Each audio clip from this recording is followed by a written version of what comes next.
It began with ambition. 9 students set out across the Ural Mountains, smart, capable, determined. This wasn't a sightseeing trip. It was a test of endurance, a challenge that would prove their strength, discipline, and skill. They prepared for everything, or so they thought. The terrain was unforgiving. The weather turned colder. The snow fell harder. Still they pushed on, step by step into the white. And then silence. No radio contact, no return. 9 hikers vanish in the frozen heart of the Soviet wilderness. All of them young, all of them skilled, all of them gone. No witnesses, no answers that make sense. Just a trail of confusing clues left behind in the snow. And the questions, they never stopped. Tonight, the House of Syx presents Tracks, Tents, and Terror.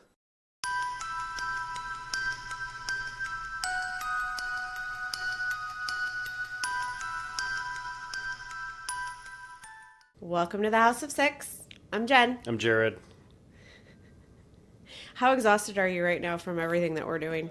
It's been a nutty time. We have been nonstop getting stuff ready to put this house on the market. What's missing behind us?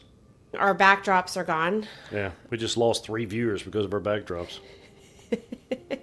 It's our Hopefully viewers not. we could not lose. Hopefully not. My sister's gone. Yeah.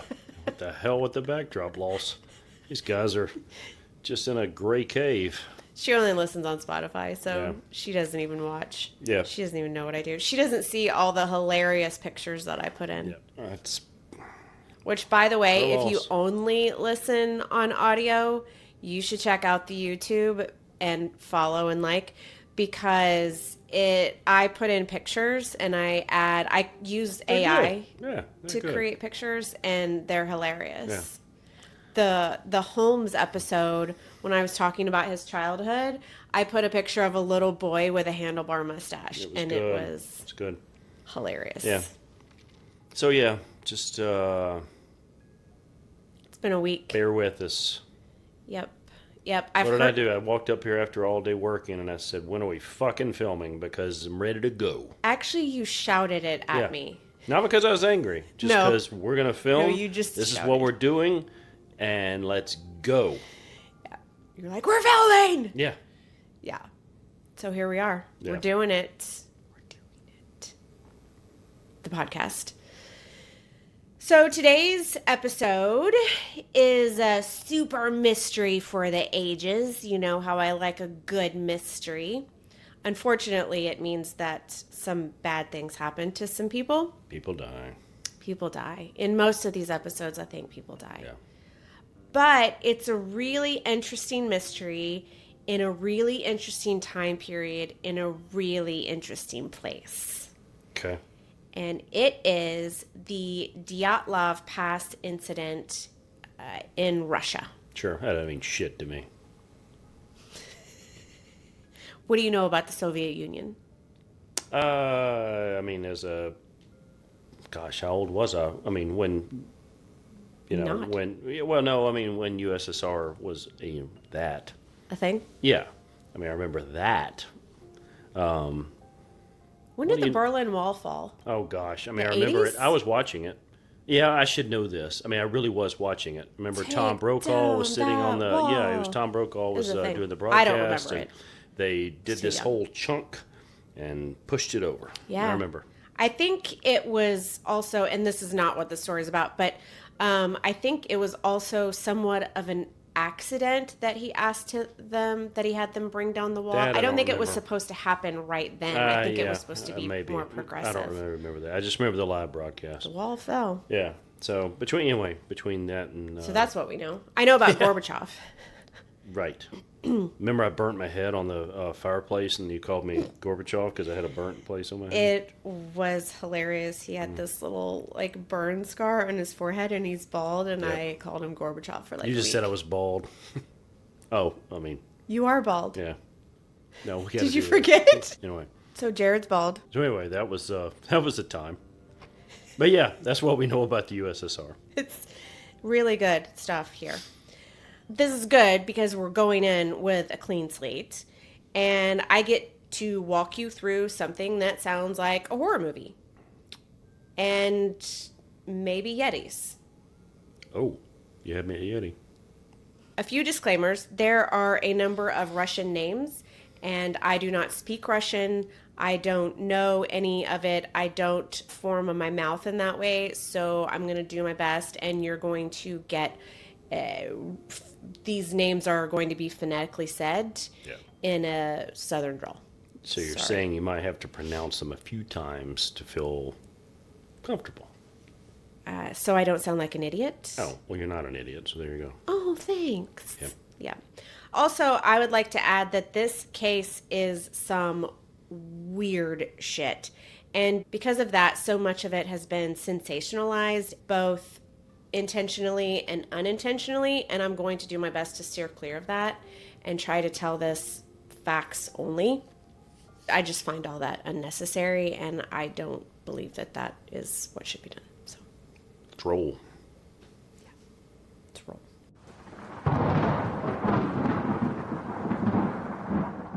As my usual, let's go back and give a little bit of Russian history here.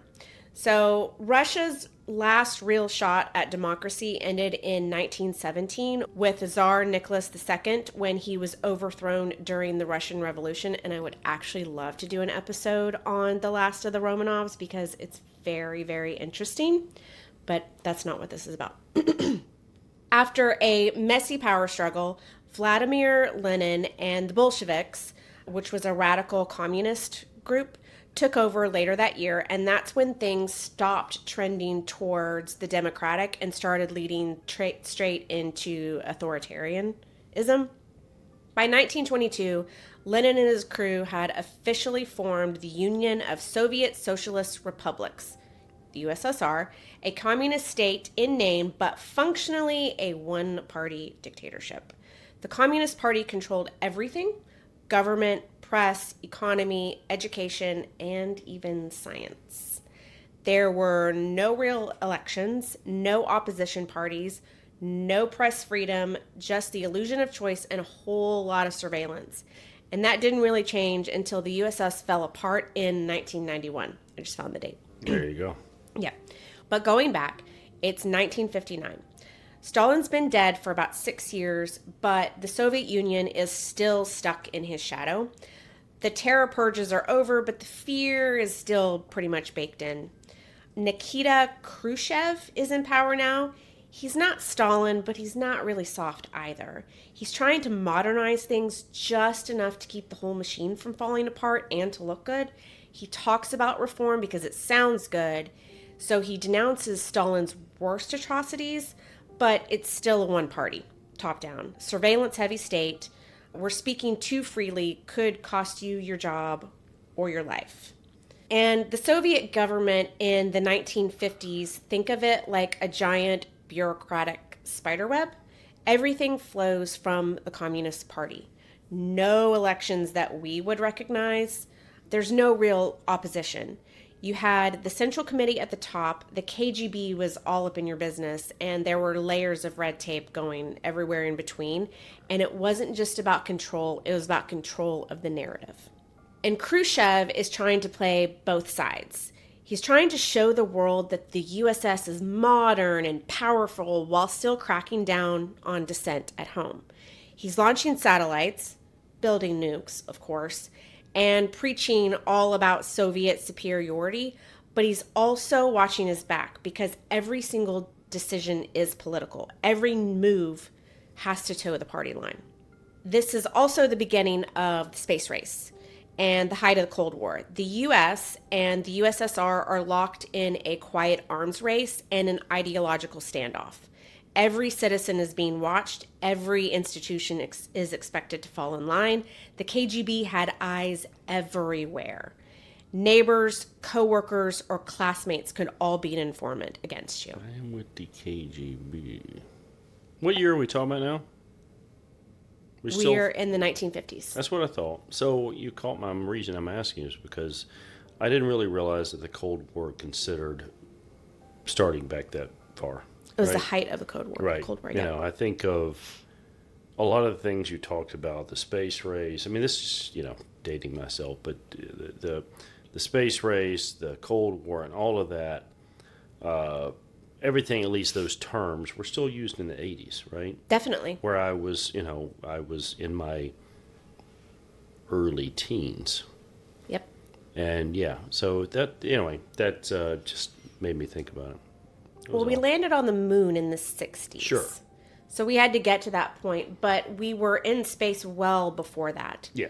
So at the end of the 50s and into the 60s, we were worried about getting to space ahead of Russia. Right. Technically speaking, Russia made it to space first. They did. I knew that. The cosmonauts made it to space first. We made it to the moon first. Yeah. Huh. Woo. That was a big deal. Yeah, it was. I'm It just was a saying big in the deal. end, like, what the fuck did that accomplish? I watched a really awesome documentary about Neil Armstrong and John Glenn and all of those guys. And all of them said the same thing, that going to space was the best thing that happened in their entire lives. Yeah, I don't doubt that. I'm not trying to downplay that. Yeah. It's more of, yeah. People say, what an asshole that I said that. But I don't think so. I mean, they said it even over like their children's births and their weddings. Like it was the best that's an thing. asshole in itself. They also said that they got a true perspective of what humanity and what it is like to be a human on Earth by seeing the Earth from Yeah, sure. space. That it was just awe-inducing. Yeah. It was the greatest thing they'd ever done or seen. Yeah. I don't want to go to space. Here's the thing. We don't belong in space. We belong in space more than we belong in the ocean. We don't belong in the ocean. We do not belong in space. We belong on dirt. How are we going to get to, Star We Trek don't. days? Yeah. We do not. Yeah. We're not supposed to be in space. Got to find a place to live eventually when this planet goes to hell. Because climate change is real. Well, I mean, then the sun's just going to, We're going to be dead anyways because that's billions of years from Well, now. no, not you and So I. we're good. I mean in general. We just got off track. Sorry about that.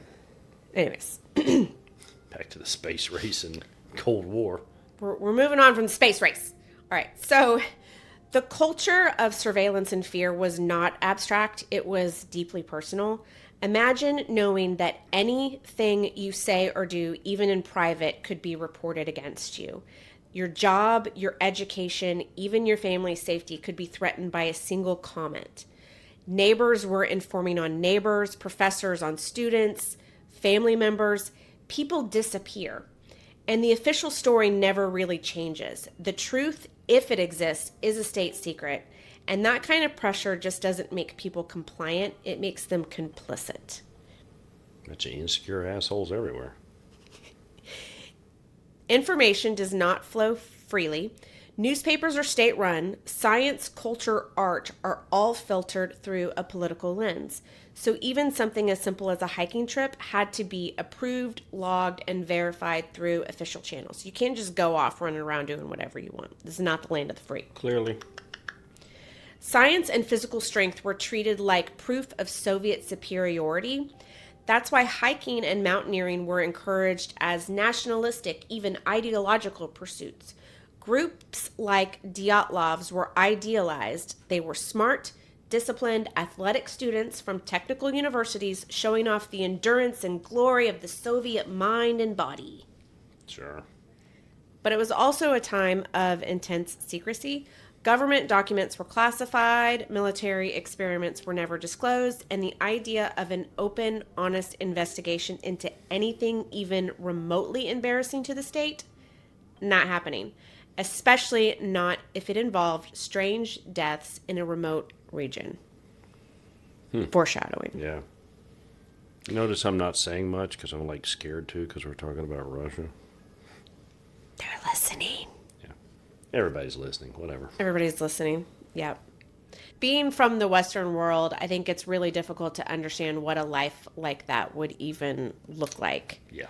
our freedoms are ingrained into us. Freedom of speech, freedom of religion, freedom to be silent, right to bear arms. All of these things are just ingrained into our very being. And I just cannot imagine what that would be like. Yeah.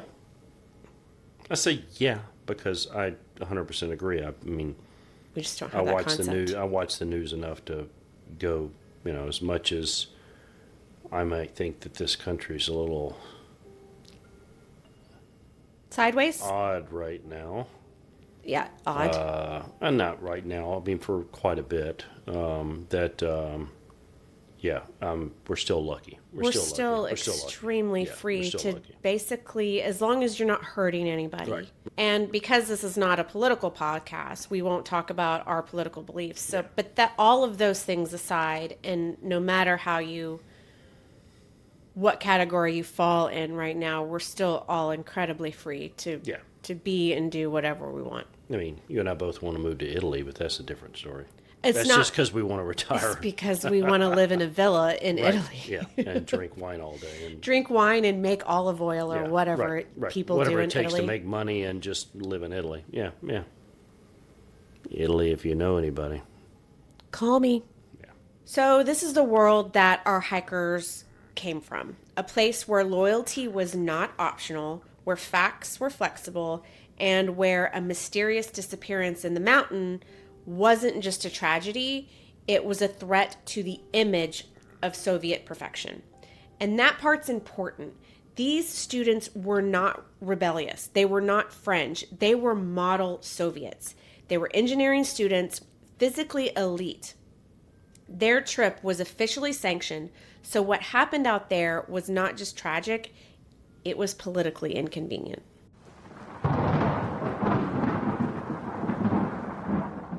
Let's talk about the people at the center of this situation. The group was made up of 10 hikers, 8 men and 2 women. These were not weekend campers. They were experienced, methodical, and officially cleared to make this journey. Their leader was Igor Dyatlov. That's the easiest name in here. Sorry, here we go. Here we go. Names. Igor was 23 years old, engineering student at Ural Polytechnical Institute, known for being serious, meticulous, and highly competent. He had completed similar treks before and was respected enough to lead others. The Dyatlov group was aiming to earn the highest hiking certification in the Soviet Union, a grade 3. To qualify, they had to trek over 300 kilometers in 16 days or more across dangerous terrain in the winter. 300 kilometers. Do you know how long that is? No. In miles? 14. Do you really not? No. Yeah. 300 kilometers, and I'm going to be proven wrong here. So you split, there's a U.S. conversion. Okay. You split it in half. What's half of 300? 150. Right. I can do Then you take over the first 2 digits. 30? 30. So you add that. 180. 180. And then really it's an approximation. I'm sure I'll be proven wrong, but it's around, honestly, it's around 182 to 185 miles. That's a shit ton.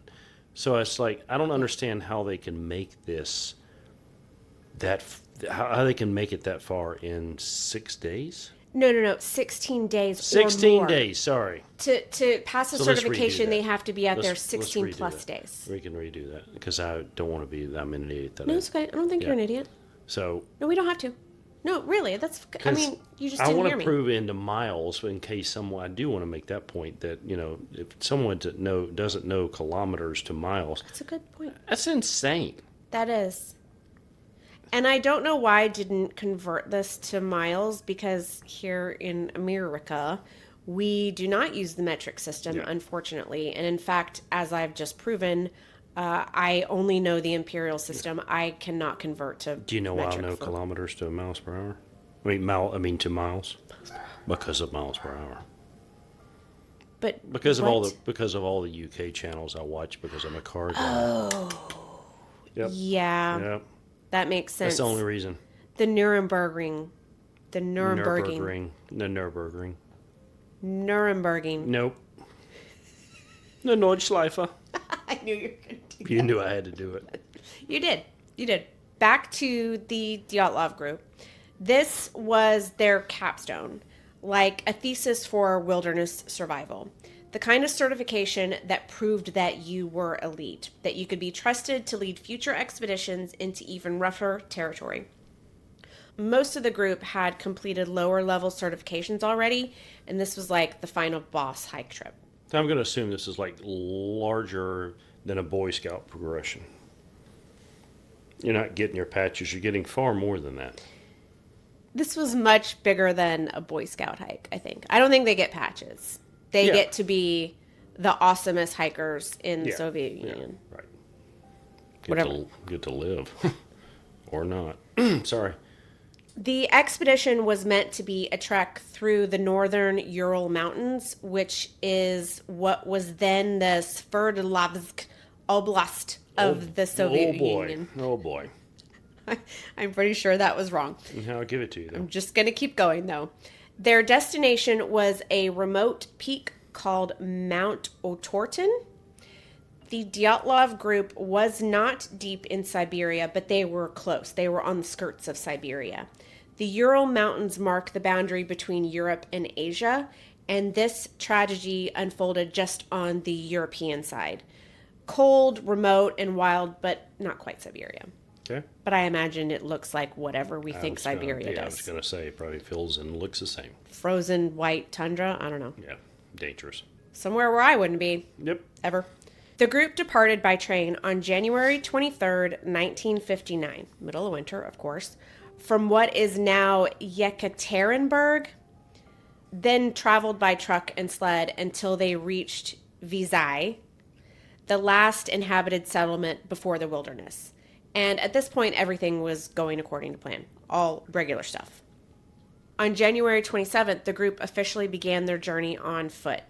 The next day, January 28th, Yuri Yudin, who suffered from chronic health issues, including rheumatism and sciatica, turned back due to the increasing pain in his joints. And this decision proved to save his life. Hey, what the fuck is he doing out there? Come on. You got health issues, dude. What are you doing? Rheumatism? You should not be in the Siberian wilderness. Especially if you're not even getting a Boy Scout badge. He said his goodbye to his friends, unaware that it would be the last time that he would see any of them again. The remaining 9 hikers pushed forward. Their plan was to move north from Vizhai through increasingly remote mountainous terrain, reach Mount Otorten, and then loop back and return to Vizhai by February 12th. They kept a detailed log of their journey, diary entries, photos, even posed group shots along the trail. Spirits were high. The tone of their entries in these diaries is confident, and there are even some humorous little notes. They progressed through the forest and made steady gains through increasingly difficult terrain, and by February 1st, they had reached the base of Kholat Sykel, a neighboring mountain whose name means Dead Mountain in Mansi, which is a local tribe. That's foreshadowing right there. Be here. Don't go to Dead Mountain. It's dead. Their next stop was supposed to be Otorten, but this is where things began to go sideways. Due to worsening weather, snow, high winds, and near whiteout conditions, the group unintentionally drifted west of their planned route.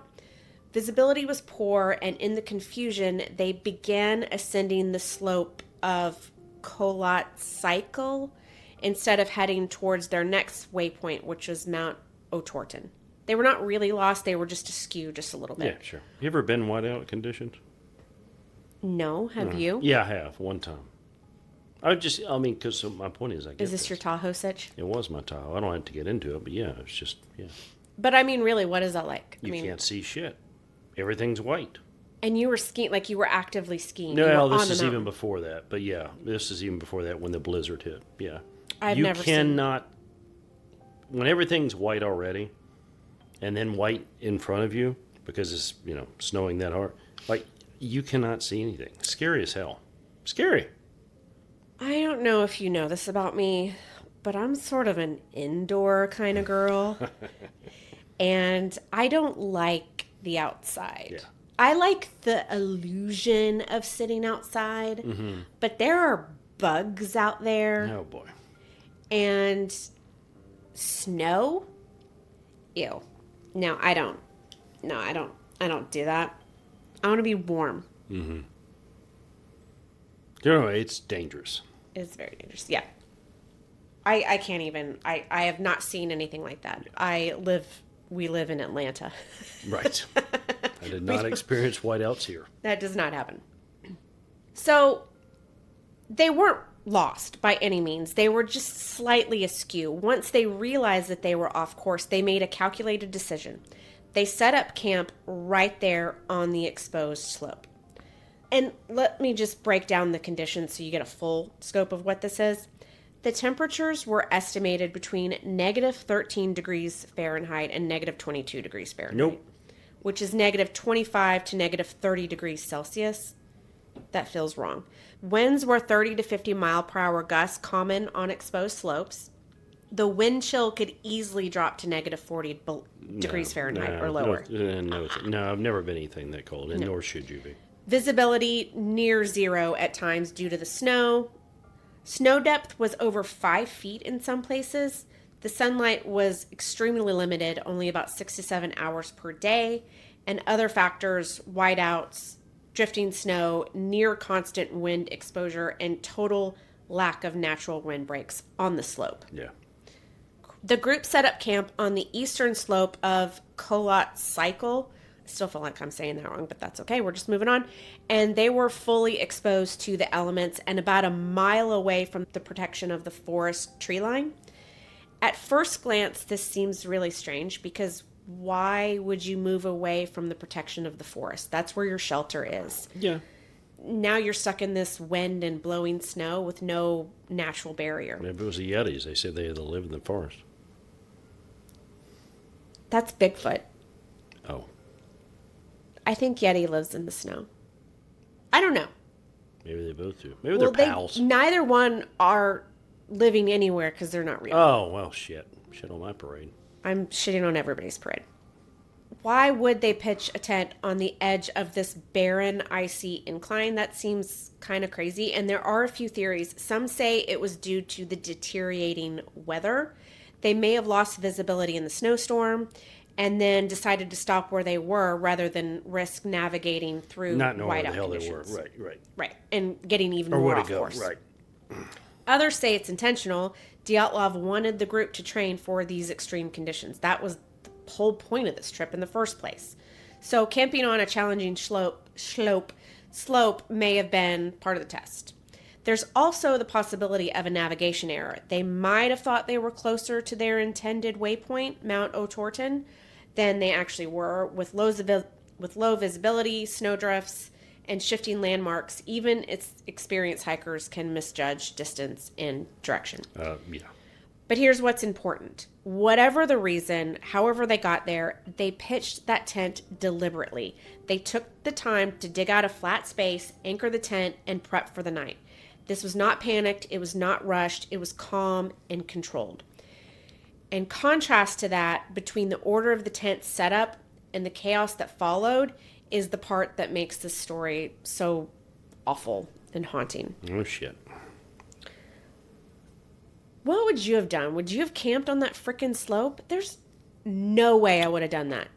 Trees. I'm going safety. I'm going to go that if it truly was still whiteout conditions, not because I'm an expert of that, that I would have gone, you know what, we can't see a damn thing, and this could get worse. We could go to more of a severe slope. We've got to do this now, or we might walk off the side of an edge. I don't know. The side of an edge. We might walk off an edge. I don't know. Yeah. Well, I mean, the thing about it is they knew where the forest was. They just hiked away from it. So they could have just immediately turned back and gone straight back to the forest. Sure. Yeah. It was about a mile. Well, if dude wanted to make it more challenging, well, he's just a dick. It's challenging enough. Well, that was the whole point. No. Fuck that guy. In any event, this was the last night that any of them were alive. There you go. Yeah. Well done.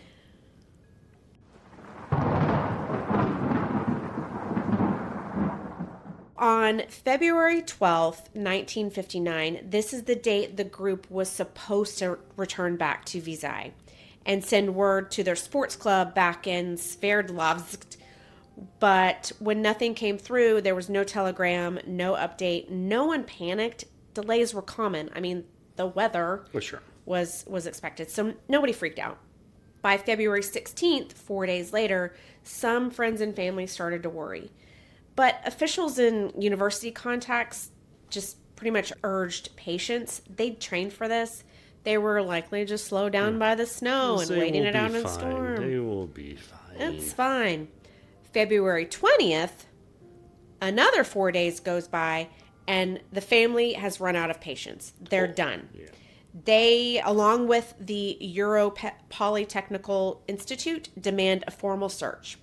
Volunteer groups are organized, and eventually the Soviet army joins in, bringing in helicopters, search dogs, and cold weather specialists. Is that meteorologist? No. Oh, okay. I would assume these are like mountain people. Oh, different type of cold weather specialist. Yeah, not me. I know how you feel about meteorologists. Right. I know that you want to be one, and like at heart, you are one. Yeah, right. But Not no. the type, well, it's fucking cold out here. No, not that type. You would be Jim Cantori in Thunder Snow. That would be you. Jim Cantori, man. That was the best day of his life. Weatherman stud. That was the best day of his life. I'm going to link to that video in the show notes because that was the best day of that man's life. And you should go see it. On February 26th, searchers spot the tent. It's half collapsed and nearly buried in snow. But what stops them is how it was left. Later forensics show that the tent has been slashed open from the inside. Not unzipped, not torn by the wind, but cut from within. And I actually looked this up because I was like, how would they know that it was cut from the inside out? And it was the way that the fibers That's what were. I figured. Yeah, That's sure. nuts. Sure. By the way. Inside the tent, their gear is still there. Clothing, shoes, food, diaries, cameras. It looks like they left in a hurry and didn't take anything that would help them survive in the cold. Footprints are found, some barefoot, some in socks, some in only one shoe, lead away from the tent and down the slope towards the tree line. No sign of pursuit, no avalanche, so they could see the footprints, so that was still clear. This is just footprints fading in the snow. And over the next few days, bodies begin to turn up, but not all in one place. Now, small aside, I do not like to go into graphic descriptions of death, and I will not. There are some details that I think are important to the story, and I will provide them, and I will try to be respectful as possible. I will not give links to death photos or nothing like that. I did view some by accident on Dyatlov which is a fantastic site, wealth of information that on this case. So you can find them if you want to, but I straight up will not show any depictions of that. I freaking can't. So I'm going to try to get through this quickly. The first two found are Yuri Krivenashenko and Yuri Doroshenko, discovered beneath a large cedar tree about a mile from the tent. They're barefoot, wearing only their underwear, and there are remains of a small fire nearby. Their hands are badly burned from direct contact with the fire. Some believe they got too close in a desperate attempt to stay alive. Others argue the burns may have occurred in the final moments before death or even afterward when the body no longer can react the way it should to pain. It's one of the many details that more questions than answers. But the official cause for death for both are hypothermia. Okay. The cedar tree itself is damaged. Its lower branches are snapped up to 5 meters high, and some branches have skin and blood on them. And it's believed that the two men may have climbed it either to escape something, get up high to look for their tent, or maybe firewood because there were remains of a fire. So, all very strange. 3 more bodies are found in a line between the cedar tree and the campsite. It almost looks like they were trying to crawl back to the tent. And this was Igor Dyatlov, Zeneda Kolmogorova, and Rustin Slobodin, All three appeared to have died trying to return to the tent. They were better dressed than the first two, who were down to their skivvies, but not by much. Only one of them has on one boot, another no shoes at all. Slobodin has a fractured skull, possibly from a fall, but there's no major external trauma, just the skull fracture. And again, the cause of death for all three are hypothermia. Then, nothing. We don't know where the rest of them are. And it's silence. It takes over 2 months until May before the final four are found. About another 250 feet from the cedar tree, they're discovered in a ravine buried under 13 feet of snow deeper into the woods. These four are dressed more warmly. Some are wearing clothing from the others that have already passed, suggesting that they scavenged what they could after the others had died. And a tragic but rational survival response, obviously. But furthermore, they had already built a makeshift shelter. So here's what was found. Cedar branches were laid down like bedding, scraps of clothing arranged in a way that suggests they were trying to preserve body heat. Some of them were wearing others' clothes, as said before, indicating an attempt to stay warm after those individuals had died. The den was located in a wooded ravine, which is not the best shelter in the world, but far more protected than the slope where the tent was. Right. Nikolai Thibault Brignol has a major skull fracture, severe enough to be fatal, and his cause of death is massive cranial trauma. Ludmila Dubanina is missing her tongue, eyes, and part of her lips. Her tongue. Yes. Oh, and her lips? And part of her lips and her eyes. Okay. Yep. She has multiple broken ribs and internal bleeding. Her cause of death is chest trauma with internal hemorrhaging. Okay. Alexander Kolovatov has a twisted neck. It's not fatal. It's not like a broken. It's twisted. And his injury is potentially post-mortem. It's hard to say. And there are signs of soft facial tissue, but there's no clear lethal injury, and his cause of death is hypothermia. Sure. And then we have Semyon Zolotaryov. He's the oldest in the group, and he has extensive rib fractures on one side, enough to crush his chest cavity, and that's what his cause of death is. Okay. He has no external wounds, though. These are all internal. This makes no sense. I know. The forensic expert at the time stated that the chest injuries would have required a force similar to a car crash, like massive injuries. But there were no bruises and no cuts. There were no external injuries. They were all internal. Nothing on the outside could explain what had happened within. However, the depth of the ravine could not explain the extensive damage. 13 feet is not enough, does not equal car crash injuries. Right. And here's what makes this even stranger. There were no signs of a struggle, no defensive wounds, no evidence that they fought against an attacker, just disarray. Now, some of the missing facial features, like Ludmila's face, tongue, and eyes, could have been caused by scavengers after death. That's a normal part of the circle of life. And the burning on the hands of the others by the trees could possibly be by getting too close to the fire.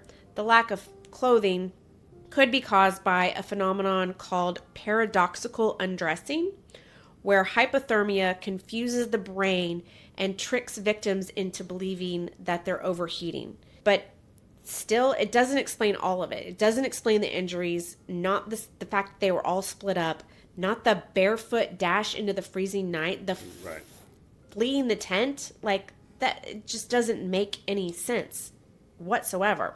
Something freaking happened out there, but what? Yeah.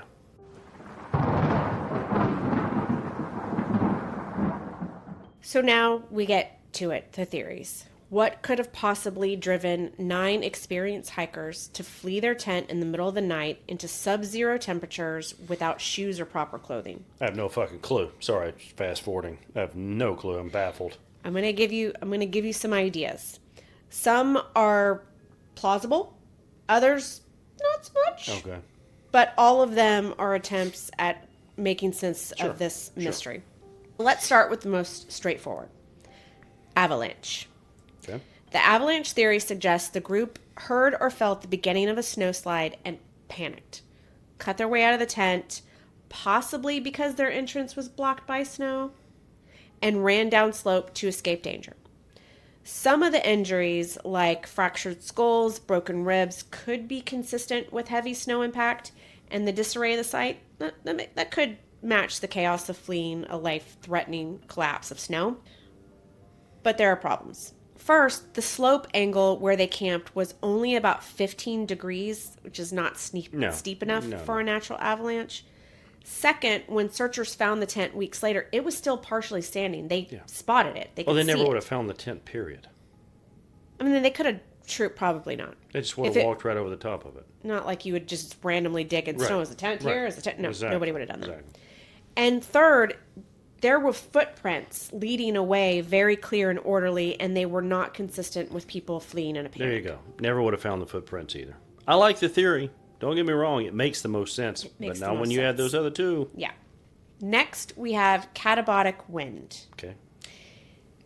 No clue. Mr. Meteorologist should know this, Nope. although it is a rare meteorological event involving sudden, violent downdrafts of cold air sweeping down a mountainside, kind of like wind avalanche. I didn't know what that was called, but okay.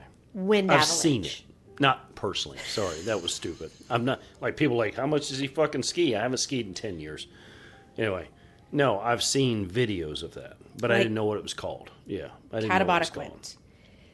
Now, this could have caused the tent to collapse. It could have created terrifying noise and pressure, leading the hikers to think that this was an actual avalanche and they were in danger and they But needed you to wouldn't evacuate. hear wind. Give me a break. Apparently you can. It's very loud. Whatever. Anyways, this is more plausible than the avalanche, right? And it's been observed in similar mountain environments. But still, no sign of tent damage, no attempt to return once the danger had passed. Like, Right. this wouldn't kill them. Go ripping open a tent because I hear some wind coming down the mountain? It's a panic. Next, we have military testing or secret weapons. We're going to take a turn here until KGB. yeah. Some believe the hikers were accidental casualties in a secret Soviet weapons test. This area was actually not far from military test zones. Okay. Radioactive traces were found on some of the clothing. The levels were higher than background radiation, but not high enough to be dangerous on their own. Some bodies had burns. There were signs of internal trauma with no external wounds, almost like a pressure wave. Maybe they witnessed something that they weren't supposed to. They were at the wrong place, wrong time during a classified test of, I don't know, like sonic weapons or Gamma ray. parachute mines, death beams. Yeah. I don't know. I don't know what the Soviets were doing. They were some crazy shit. This does sound crazy, but this is during the Cold War. Paranoia was not unwarranted at this point in time. Now, here's the thing about, I pinpointed on the radioactive traces that were higher than background traces because radioactive material is everywhere around us. It's just super low. Well, all of these students were at Ural Poly, right? They played with this stuff on a daily basis. Oh, okay. They were, it could be found with their stuff. Gotcha. But the thing about it is that makes it extremely plausible to me that it could have just been on their school stuff and they touched it and it got into their bag. Right. Meant nothing to this case. I don't think it means anything. I really don't. Furthermore, if they're around it all the time, then yeah, it totally plausible. And the burns that were found on the men by the trees, there were remains of a fire behind. This had nothing to do with radioactive material, in my opinion. Yeah. It just wasn't. Number 4, infrasonic panic. Here we go. This one comes from a man named Donnie Eicher, an author who suggested a meteorological phenomenon called infrasound, which might have triggered irrational fear. Infrasound is low-frequency sound waves generated by wind hitting the mountain's topography, which could have created vibrations felt in the body but not heard. In some lab studies, this has been linked to nausea, dread, and even hallucinations. The idea is that something triggered primal panic. The group fled, tried to regroup, and then succumbed to exposure before making it back. The look of my face is, this is bullshit. I think it's one of the few that tries to explain the psychological response without a physical threat. But they went so insane. Like, lab studies have shown it's been linked to nausea, dread, and hallucination. Yeah. Not sheer out panic and death. Right. And I see the way the mind works. Could there be some type of that? But you're telling me it hit every one of them equally? And they all just went. Yeah, what's the one guy that's like, guys, one or two guys, or even three, like whatever, that goes, what are you doing? Like, not just everybody goes, well. Yeah. I don't even want to bring this up, this theory, but I'm going to say it anyways because Yeti. some not yet. Damn it. Wait your turn. This one is that there was some local violence and an attack caused by the Mansi tribe. Early theories suggested the hikers were attacked by the Mansi, which is an indigenous people native to this region of the Urals, and the group, possibly the group had trespassed on sacred land and were punished for it by the local tribe. This does not even deserve to be mentioned. I'm only bringing it up because you'll read it no matter where you look up this case. The Mansi were known to be peaceful, and there's no history of violence with or conflict with outsiders. There was no evidence of a struggle, no defensive wounds, no other footprints except the group of hikers. If it was an attack, why would they leave valuables, food, and all their gear behind? Yeah. This plays into xenophobic tropes, painting indigenous people as violent or superstitious when they have done zero to earn any of this suspicion. And most of this theory is rooted in Cold War paranoia and cultural ignorance. And not hurting, and the whole hurting people from the inside out. It's whatever. It's a disgusting theory. It's gross. So, next theory is that it was an animal attack.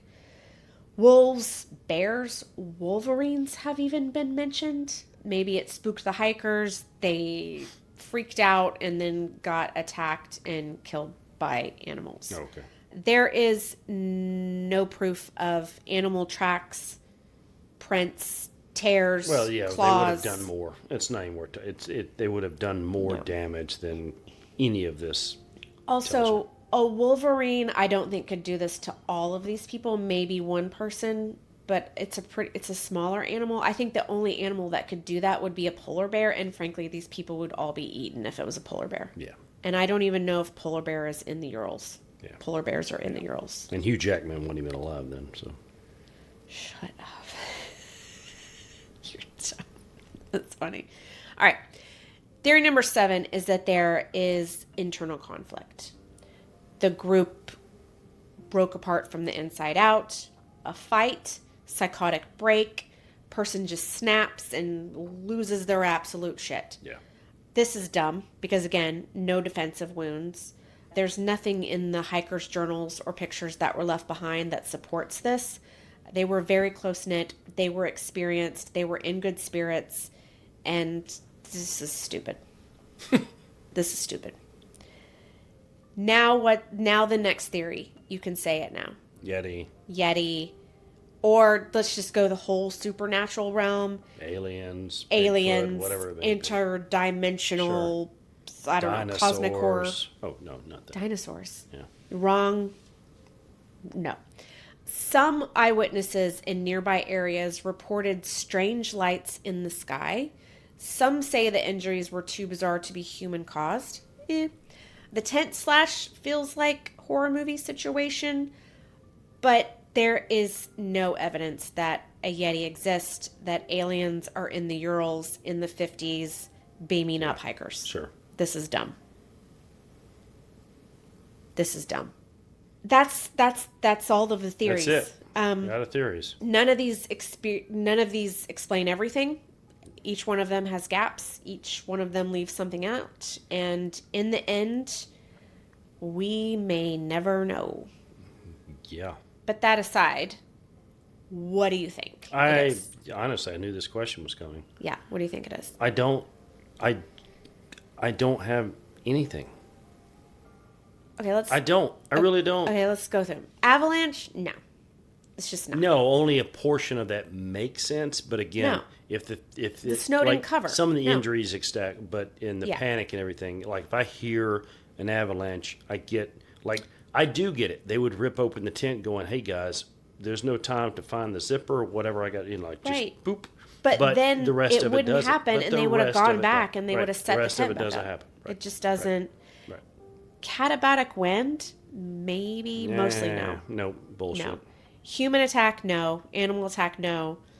No. All the animal injuries were post-mortem, Nah, in my opinion. it would have been way more brutal than that. Paranormal? Dumb. Infrasound panic? Even dumber. Yeah. The only thing that makes sense to me. You're going for little KGB. The only thing that makes sense is that, to me, I think something caused an initial panic. Yeah. There was a boom, a sound, an explosion, whatever. Something caused a panic. They cut their way out. They panicked. They fled. They discovered. They get out of the tent, and I think somebody saw them. Right. And then I think the first, it makes sense to me that the first 5 were left to the elements and died of exposure. And then I think the other 4 that were found in the ravine were found and killed. Okay. That's what I think. Sure. It doesn't really make sense. I'm acknowledging that. But that's the only thing that makes more sense to me. I'll give you that. I'll give you that. I mean, I've got no defining answer. But that explains to me if the original people that were found outside in the elements, that's why there were no other footprints, because they died like that, and then the others snow covered later any footprints. Okay. I don't know. Sure. It still doesn't. Yeah, it's baffling. It's absolutely. I don't think we'll ever know. No. I mean, and fact of the matter is, if there are or were ever any government papers associated with this, they're never going to be released or anything, expose right? it. Yeah, I mean, exactly. the Russian government today is not exactly known for being open. Yeah. Please don't come after me.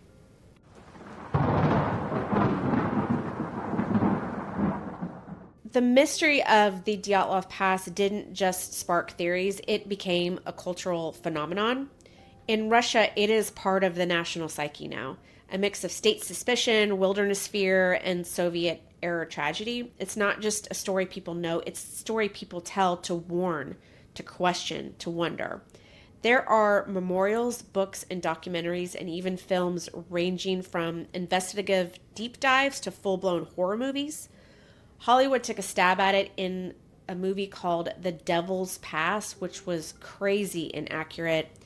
It was a mess. It was stupid. It's awful. And that's not just in Russia. This, obviously, we're talking about it on this podcast. It has spilled into Western pop culture, especially in online forums and YouTube channels. The hikers' photos, there are grainy black and whites of smiling young adults in the snow. They've become haunting symbols. So we just gotta wrap up here, because I think, we turn all of these stories into legends, and we obsess over the how and the why, and we comb over autopsy reports. I do, and zoom in on blurry photos and try to analyze angles of tent flaps, and like it's going to hold some sort of hidden truth. And I think we risk losing the people at the heart of the story. And this is one of the few international stories that ever really stuck with me. I don't know why I'm not interested in things that happen outside of the U.S., because so many interesting things do happen. But be that as it may, I think it's one of those that doesn't feel like so much like a ghost story or something that's not real. I think that's why I get so emotional, because there's like the people at the heart of this were not random hikers. They were real people. In fact, they were brilliant students, athletes, engineers. Looking to go do something, right. They were going to be something in the world. They were not reckless. They were exceptional. And, they trained for this. They were pushing the boundaries. They were trying to prove something about human strength, endurance, and even Soviet pride, which to them was very, very important. Sure. And instead of being remembered, instead of being remembered for their ambitions and their achievements, they become characters in a horror story. The trauma and the violence that they experience just doesn't even make sense. Oh, sorry. It's all right. I'm sad. But, I think sometimes that's why I keep going back to stories like this, because they're not... Because the scariest thing isn't the mystery. It's that we just will never know. No.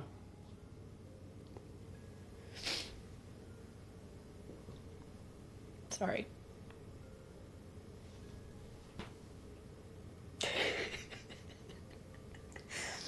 Now my nose is running.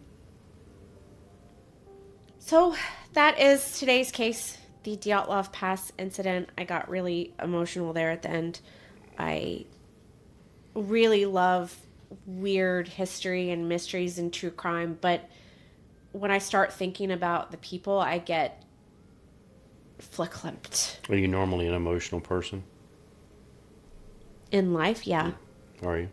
Okay. Am I? I don't know. I mean, I am an emotional person. I have emotional outbursts all the time. They're just usually not sad outbursts. There you go. I do not cry. Takes a special thing to hit your heart. To express that it has hit my heart. There you go. Yeah, I'm not a warm and fuzzy. That's you. Yeah. You're the warm and fuzzy. You're not a cold bitch. I just don't mean that. But I mean, some would disagree with you. Well, I don't. So. Thank you. There are a few documentaries that I would recommend that I normally don't bring up on the episodes, but there are some really good ones that I really like. One of them is called An Unknown Compelling Force from 2021, and the other, also filmed in the same year, is Cold Case Dyatlov. And then DyatlovPass.com is a deep dive archival and expedition focused resource aiming to uncover and share the original materials and context behind this mystery, unfiltered by sensationalism. And that was the main source for today's episode. And I think that anybody that is interested in this should go check them out. There's some really, really awesome things out there. Cool. What do you think? No, it is I mean, we're not that many episodes in, but I always have a theory if it's something like this. I don't have shit. This is a tough one. I don't have shit. This was a tough This one. This is a great story for someone that maybe, I'll say that honestly, I mean, I would assume that a lot of people don't know anything about this story, because why would they, right? Not unless it's just your thing. But yeah, so it's a good story. Sorry, I was going to go down this whole deep path. There's no reason to. So yeah, it's a good story. Yep.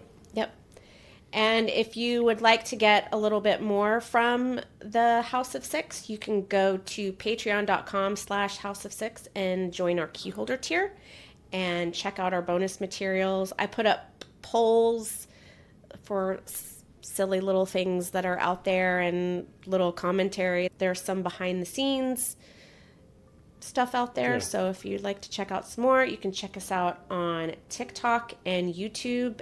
You can find us at House of Syx. Do it. Yeah, we need subscribe and like. We're up to like 7 or 8 now. 8. Yeah. Woo, woo. We're just getting this off the ground. Yep. So please like, review, rate, subscribe, thumbs up. All the aboves. All of the aboves. Yeah. Hey, we're just having fun here. We're just having fun here. Yep. And we'll be back next week. We drop episodes every Tuesday. And we'll be back with another mystery. I have no idea what it's going to be. I have not decided. It could be something witchy. It could be something different than that. I don't know. But please, join us next time. All right. Had a good time. Thanks. Bye. Bye. Snow fell soft on Ural ground, 9 went up, but none came down. Boots and coats they left behind, what made them flee we'll never find.